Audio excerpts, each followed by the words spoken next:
So it's something like the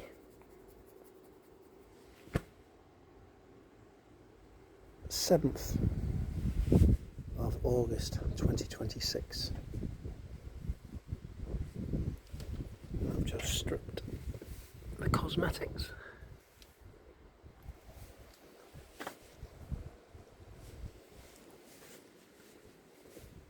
Call it a day shortly. Another hour max. Just missing the coil covers. But other than that, oh, yeah, it's there. Cool. Other than that, it's pretty straightforward.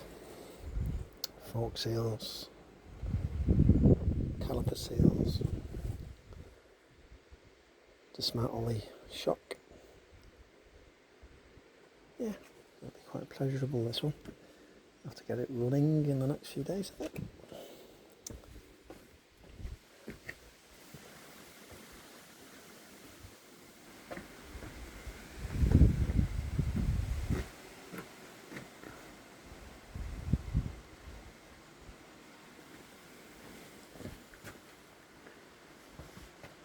Plastics will polish up quite nicely,